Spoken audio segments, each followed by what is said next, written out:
मेरे प्रिय दर्शकों, हाँ जी, मैं आपका दोस्त एल्फ्रेड इंतजार कर रहा हूं। इंतजार, I am waiting.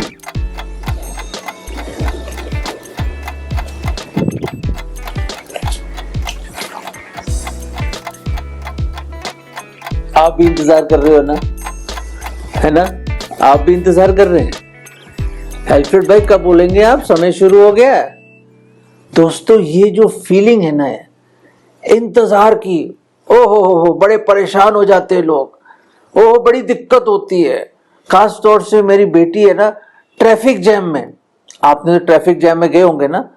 Traffic jam में जब बहुत सारा ट्रैफिक आ जाता है, या रेड लाइट पे बहुत सारा ट्रैफिक है, ट्रैफिक लाइट पे, तो हमारी बेटी ना बहुत परेशान हो जाती है। अरे पापा डैडी, ये रेड लाइट क्यों होती है? रुकना क्यों पड़ता है? इंतजार क्यों करना पड़ता है? और खास तौर से ट्रैफिक जैम में आदमी फंस जाता है, घंटों घंटों लग जाते हैं। दिल्ली शहर हो या बंबई शहर, बड़े बड़े शहरों में, कलकत्ता में ऐसे ऐसे ट्रैफिक जैम होते, कई कई घंटे तक लोग फंस जाते, परेशान हो जाते हैं लोग। खास तौर से हम तो इंतजार में लगे हैं। कई कई समय हमारी जिंदगी की हम इंतजार में लगा देते। मेरे अजीजों, मेरे भाइयों और बहनों, शायद ये अनुभव तो रोजमर्रा का अनुभव होगा। कई दफा टेबल पे बैठे वेट कर रहे हैं, अरे सुनिए, रोटी कब आएगी भाई? हैं? रोटी खत्म हो गई है। या हम वेट कर रहे हैं, इंतजार में, लाइन में लगे हुए हैं, हम लोग वेट कर रहे हैं। हम कभी डॉक्टर के दवाई लेने के लिए, कभी हम दूध लेने के लिए, कभी अंडा ब्रेड लेने के लिए, और स्टूडेंट्स खास तौर से अपने रिजल्ट के इंतजार में बैठे हैं। कब आएगा रिजल्ट? कई लोग तरक्की, नौकरी की तरक्की या प्रमोशन, उसके इंतजार में बैठे हैं लोग। इंतजार। कई हस्बैंड सुबह गए हैं काम करने के लिए, शाम को कब लौटेंगे? 7, 8, 9 बज गए। वाइफ खिड़की में से राह देख रही है और इंतजार कर रही है। बच्चे इंतजार कर रहे हैं पापा के, शायद कोई अंकल आने वाला, क्या गिफ्ट लेके आएंगे, उसके इंतजार में। और कई लोग जब खास तौर से लाइफ में ऐसी परेशानियां आ जाती हैं, दिक्कतें आ जाती हैं और वेट करना पड़ता है आपको। लेबर रूम के सामने देखा है कैसे लोग इधर उधर चलते रहते, बैठ भी नहीं सकते, इंतजार कर रहे कब खुशखबरी आएगी लेबर रूम से। क्या हुआ? लड़की हुई, लड़का हुआ? वेट कर रहे हैं लोग। बस स्टॉप पे वेट कर रहे हैं, एयरपोर्ट पे वेट कर रहे हैं, रेलवे स्टेशन पे वेट कर रहे हैं लोग ट्रेन के लिए, बस स्टैंड पे वेट कर रहे हैं, उबर, ओला, टैक्सी के लिए लोग वेट कर रहे हैं, ऑटो रिक्शा के लिए वेट कर रहे हैं, लिफ्ट के लिए वेट कर रहे हैं। सब जगह देखिए वेट कर रहे हैं। बिजली चलेगी तो बिजली के लिए वेट कर रहे हैं। दोस्तों, इंतजार की घड़ियां, इंतजार, waiting. We are waiting people, we are waiting and waiting. मेरे अजीजों, ये जो अनुभव है ना, बिल्कुल ऐसी एक शख्स था बाइबल में। मेरे खास अजीजों, मैं आपको यूहन्ना के 5वें अध्याय में ले जाना चाहता हूं। एक बड़ा विचित्र और बहुत यूनिक कैरेक्टर बताना चाहता हूं, जो 38 साल तक, 38 years ऑफ वेटिंग, 38 साल तक इंतजार में था वो। He was waiting for 38 years of his life. आज मुझे मालूम नहीं, जो आज ये ब्रॉडकास्ट, ये जो संदेश सुन रहे हैं, हमारे बुजुर्ग, हमारे नौजवान, हमारे दोस्त, हमारे अंकल आंटीज और खास तौर से भाई बहनों, मुझे मालूम नहीं कितने साल हो गए हैं। शायद आप भी इंतजार में, या कोई और है जो आपके इंतजार में शायद 55 साल, 60 साल, 70 साल, 17 साल, 18 साल, 20, 22, 24 साल या 38 साल से कोई आपको देख रहा है और वेट कर रहा है, इंतजार कर रहा है। आइए मेरे अजीजों, मेरे प्रिय मित्रों, मेरे बहुत अच्छे दोस्तों, यूहन्ना के 5वें अध्याय में चलते हैं हम। बहुत इंटरेस्टिंग है। अगर आपके पास बाइबल है, जैसे हमेशा बोलता हूं, प्लीज बाइबल में देखिएगा, इसको जिंदगी बदल देगी आपको। अगर नहीं है बाइबल, तो प्लीज आप पूछ सकते हैं किसी से भी, कहीं पे भी आप बाइबल ऑर्डर कर सकते हैं, या कोई आपको gift they they, please Bible जरूर पढ़िएगा। ये खुदा का कलाम है। ये कोई कहानी मनगढ़ंत कोई कहानी या कोई उपन्यास या ऐसी नॉवल नहीं है। ये किसी ने लिख दिया अपनी कल्पना से, अपने फलसफे से नहीं। It is true, it is real, every word is real मेरे अजीजों। हर एक शब्द अनंत काल का है। उसमें जमीन और आसमान टल जाएंगे, खुदावंद यीशु मसीह ने कहा, पर इसका एक बिंदु, एक टिटल भी नहीं कोई हिला सकता है या मिटा सकता है। दोस्तों, इस हमेशा रहने वाले वचन में, खुद प्रभु यीशु मसीह के वचन में हम पढ़ते हैं कि एक शख्स था जो 38 साल तक, एक कुंड था, उस कुंड का नाम था बेथसाइदा, और ये कहां था? ये यरूशलेम शहर में था। बड़ा पुराना सा कुंड था, पता नहीं कब का था, बड़ा पुराना था। और वहां पे बेशुमार किस्म के लोग, अलग अलग किस्म के लोग, अलग अलग बीमारियों के साथ, अलग अलग तकलीफों के साथ वहां पे इंतजार में। हाँ, सही सुना आपने, इंतजार। They are waiting. क्यों वेट कर रहे हैं? क्योंकि जब आप इस अध्याय को पढ़ेंगे और इन चंद आयतों को पढ़ेंगे, जब हम पहले अध्याय से लेके आगे देखेंगे, हम पहले पद से आगे देखेंगे 5वें अध्याय में, तो हम देखते हैं कि ये जो जगह थी वहां पे अलग अलग किस्म के बहुत सारे लोग, जैसे कभी आप किसी गवर्नमेंट हॉस्पिटल में जाए, खास तौर से खुदा का लाख लाख शुक्र अभी हॉस्पिटल में ऐसी प्रॉब्लम नहीं है और ऐसा ना हो। वहां पे कोरोना के टाइम कैसी मारा मारी थी बेड्स की, आपको तो पता है ना, कैसी मारा मारी थी। एक एक ऑक्सीजन सिलेंडर के लोग पता नहीं कितना पैसा दे रहे थे, और कहां कहां से लोग हेरा फेरी कर रहे थे, बेड्स नहीं मिल रहे थे, जमीनों पे, कॉरिडोर्स में, हॉस्पिटल के बाहर ही लेटे हुए थे लोग, ऐसी बुरी हालत थी। मैंने खुद देखा ऐसा वीडियो। सांस नहीं ले जा रहे लोगों से और उन पर जगह नहीं अंदर ले जाने के लिए। एक हमारे अजीज हैं, वो कहते भटकता रहा वो हॉस्पिटल से हॉस्पिटल अपने दोस्त को लेकर, जो सांस नहीं ले पा रहा, और उसी दौरान हॉस्पिटल में बेड ढूंढते ढूंढते उसने दम तोड़ दिया। ओ, इस जगह में अलग अलग किस्म के लोग, डिफरेंट टाइप ऑफ पीपल, अलग अलग किस्म के लोग, अलग अलग, शायद बाहर से भी लोग आए हुए हों, अलग अलग किस्म के लोग, अलग अलग बीमारियों के साथ। बाइबल में तो कुछ चंद चीजें लिखी है, important folk, blind, halt, withered, waiting for the moving of the water. यहां पे क्या लिखा है? इनमें से बहुत से बीमार लोग थे। और आगे क्या लिखा है इसमें? अंधे। अंधे क्यों मेरे दोस्तों? एक ऐसी बीमारी लगी हुई इंसान को जिसको पाप कहते हैं। हाँ दोस्तों, बाइबल बताती है रोमियो के 3 और 23 में कि हर एक ने पाप किया है। Everyone has sinned. There is no one righteous. कोई धर्मी नहीं है। हर एक परमेश्वर की महिमा से रहित है, गिरा हुआ है। All have fallen short of the glory of God or the standard of God's holiness and righteousness. हर एक ने पाप किया है, कोई नेक नहीं है। हम सबको पाप की बीमारी लगी भी मेरे अजीजों। आप बोलोगे अल्फ्रेड भाई यार आप ऐसा बोल के यार मूड खराब कर देते हो। दोस्तों मैं क्या करूं? जो हकीकत है वो तो बोलना पड़ेगा ना। अगर मैं बोलूं भाई साहब आप देख नहीं सकते, आप अंधे हैं, पर आप बोलो यार बुरा लगा, अरे भाई हकीकत है ना भाई, आप देख नहीं सकते। दोस्तों ये एक हकीकत है, इट इज अ रियलिटी कि इंसान गुनहगार है, इंसान पापी है। और यहां देखते कि हम अंधे, आत्मिक रूप से हम अंधे हैं। वहां तो शारीरिक रूप से लोग अंधे बैठे हुए थे, वहां पे इंतजार में, वेटिंग, सालों साल बैठे हैं वहां पे अंधकार में। बाइबल बताती है हम अंधकार में, we are in the darkness of sin, हम अंधे हैं आत्मिक रूप से। आगे देखते हैं कैसे लंगड़े, we can not approach God's holiness, हम प्रभु के पास अपनी ताकत में नहीं आ सकते। हम लाचार हैं, हम लंगड़े हैं, हम खुद नहीं चल के आ सकते, हम बेबस हैं। उस खोई हुई भेड़ की तरह हम बेबस हैं वापस आने के लिए।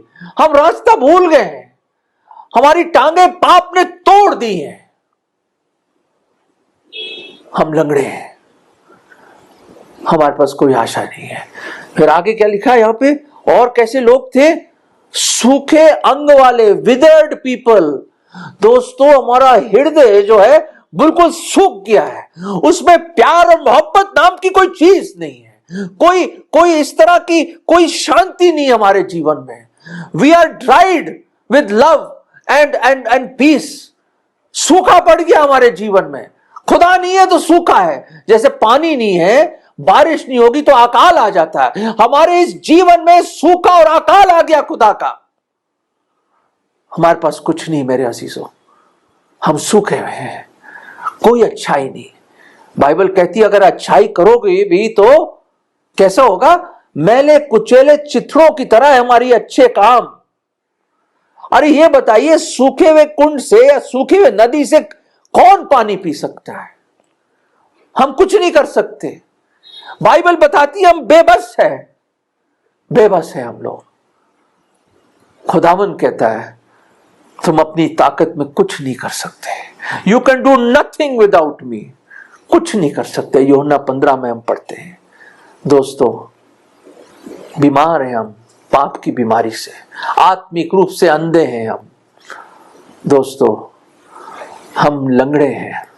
हम अपनी चाल, दुनिया की चाल चलते चलते हम लंगड़े हो गए हैं। शैतान के म्यूजिक पे नाचते नाचते हम लंगड़े हो गए हैं, लंगड़े हो गए हम। दोस्तों, हमारा कोई वजूद नहीं, कोई नेकी नहीं हमारे अंदर, कुछ भी नहीं है। इंतजार कर रहे हैं कि कब वो स्वर्गदूत आएगा। एक सीजन में, एक समय अचानक, और वो पानी को हिलाता था, और जो उस कुंड में, उस पूल में पहले छलांग मार लेता, फर्स्ट पर्सन, वो चंगाई पाता था। ये उस टाइम की बात है दोस्तों, जो इस तरह की चीजें होती थी। दोस्तों, ये हमारा जो शख्स है 38 साल वाला, कहता कोई मुझे उठाने वाला नहीं। अरे जब भी स्वर्गदूत आके हिलाता है उन पानी को, तो मैं कोशिश करता हूं, शायद बड़ी कोशिश करके पहुंचने की कोशिश, घिसट के बड़ी कोशिश करता होगा। इससे पहले दूसरे छलांग मार के चंगाई पाके चले जाते होंगे। ओ, इस आदमी, ये जो शख्स था, उसको इस तरह की बीमारी थी कि वो खुद अपनी ताकत में कुछ नहीं कर सकता था। यूहन्ना के 5वें अध्याय और 5वें पद में यूं लिखा है इस शख्स के बारे। वहां एक मनुष्य था, वो 38 वर्ष से बीमारी में पड़ा था, और किसने देखा उसको? 38 साल तक इंतजार कर रहा था। 38 साल, 38 years ऑफ वेटिंग, इंतजार। 38 साल, 38 गर्मियां देखी होंगी उसने वहां पे, 38 सर्दियां देखी होंगी, 38 पतझड़ देखा होगा, 38 बसंत ऋतु देखी होगी उसने। The spring time he would have seen. वहीं बैठे बैठे उसने इंद्रधनुष को देखा होगा। He would have seen the rainbow. उसने गर्मी, सर्दी, सब तरह के सीजन्स देखे होंगे। वो बड़ी कोशिश करता होगा, बड़ी कोशिश करता होगा, वो किसी तरह मैं उस कुंड में छलांग मार लूं तो मैं ठीक हो जाऊं, पर नहीं कर पाया। मेरे अजीजों, मेरे प्रिय दोस्तों, कौन आया उसके पास? वो तो इंतजार कर रहा था चंगाई का, कि कब स्वर्गदूत आएगा और पानी हिलाएगा और मैं कोशिश करके घुस जाऊंगा, पर वो नाकाम रहा 38 साल तक। तो कौन आया उसके पास? प्रभु यीशु मसीह आया। ओ खुदा का लाख लाख शुक्र। जब हम आत्मिक रूप से अंधे थे, लंगड़े थे, बीमार थे, और हम सूख चुके थे, हमारे अंदर कुछ भी नहीं था, कुछ अच्छाई नहीं थी, कुछ भी नहीं था हमारे अंदर, तो वो खुदावंदों का खुदावंद, राजाओं का राजा, प्रभुओं का प्रभु, इस सृष्टि का बनाने वाला, रचने वाला, वो परमेश्वर खुदावंद, वो अल्फा और ओमेगा, आदि और अंत, वो परमेश्वर, द ग्रेट आई एम, वो यहोवा यावे, वो देहधारी हुआ, इंसान बन के आया, इमैनुअल बना, परमेश्वर हमारे संग। यीशु उसका नाम रखा कि वो अपने लोगों को उनके पापों से बचाए। मसीह बोला गया उसको, कि मसा करके भेजा हुआ खुदावंद ने जहां से इस कदर मोहब्बत करी, इतनी मोहब्बत करी कि उसने अपना इकलौता पुत्र दे दिया। वो आया, मैं हूं वो 38 साल वाला, मैं उस इंतजार वाला हूं, मैं वेट कर रहा था। वो मेरे लिए आया, वो आपके लिए आया, वो आपके लिए आया, वो आया in the fullness of time. Bible बताती है इन युगों के समय के पूर्ण होने से प्रभु यीशु मसीह आया। He walked into our time। वो हमारे समय में आया, जो अनंत काल से अनंत काल तक रहने वाला हमारे समय में आया। वो आया, वो आया हमारे पास। जैसे उस दिन उस बीमार के पास 38 साल से इंतजार करने वाला आदमी, उसके पास वो मसीहा, वो प्रभु यीशु मसीह आया। और आज शाम भी, आज इस लम्हे में भी, इस समय में भी कोई आपके सामने आया है। मैं नहीं, प्रभु यीशु मसीह वो आज आपसे कहना चाहता है। क्या कहना चाहता है? क्या कहना चाहता है? और वर्स 6 देखते, 6 पद। When Jesus saw him lie, ओ परमेश्वर ने उसको देखा, प्रभु यीशु मसीह ने, कि कैसे लेटा हुआ बेबस है वो। उसने हमारी परिस्थिति देखी, हमारे हाल पे भी उसने तरस नहीं, मोहब्बत की। और वो आया और उसने उससे पूछा, will thou be made whole? क्या तू चाहता है कि मैं तुझे चंगा करूं? क्या तू चंगा होना चाहता है? Do you want to be made whole? आज प्रभु परमेश्वर आपसे पूछ रहा है, क्या तुम अपने गुनाहों से, पापों से चंगाई पाना चाहते हो?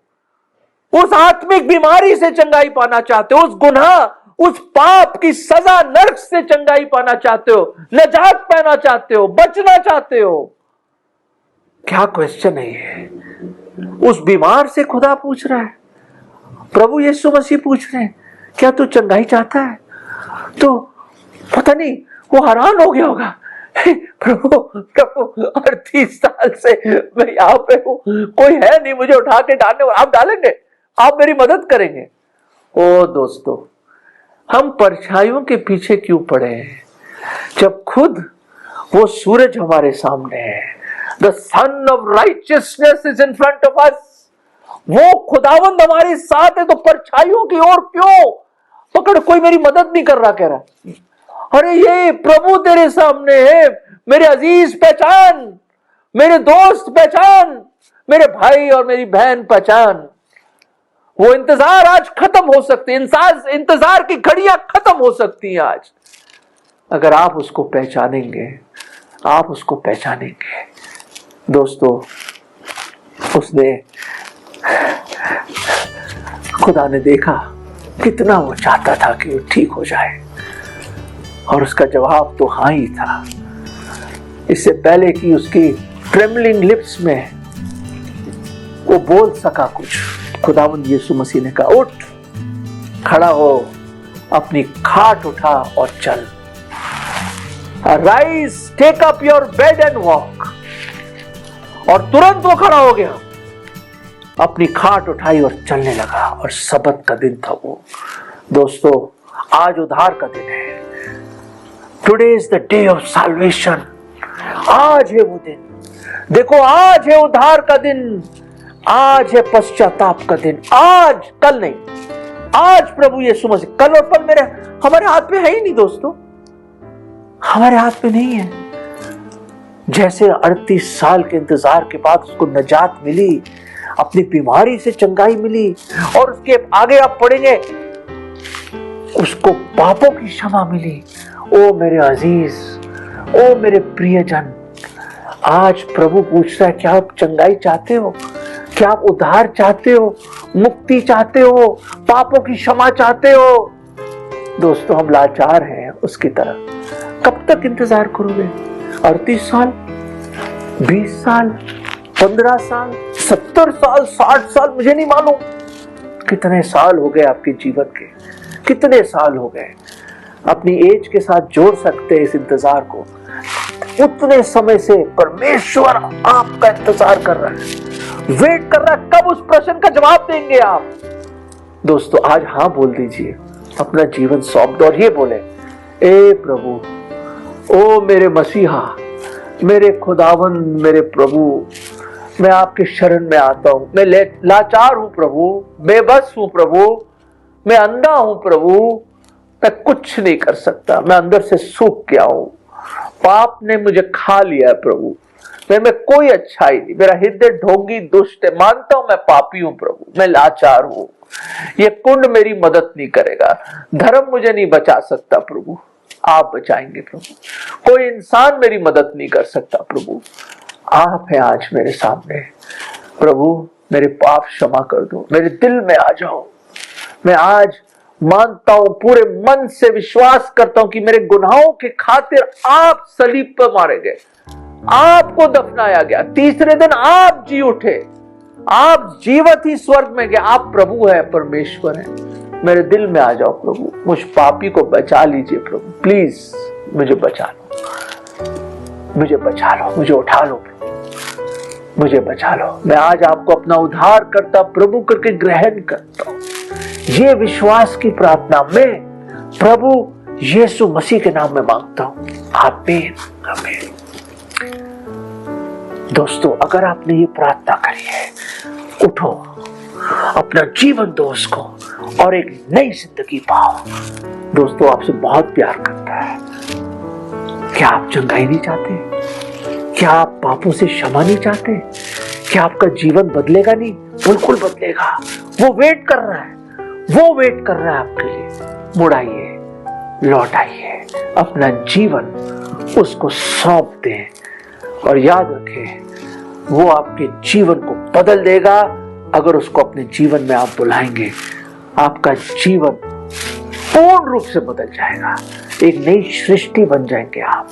दोस्तों, वो खुदावंद प्रभु यीशु मसीह आपका इंतजार कर रहा है।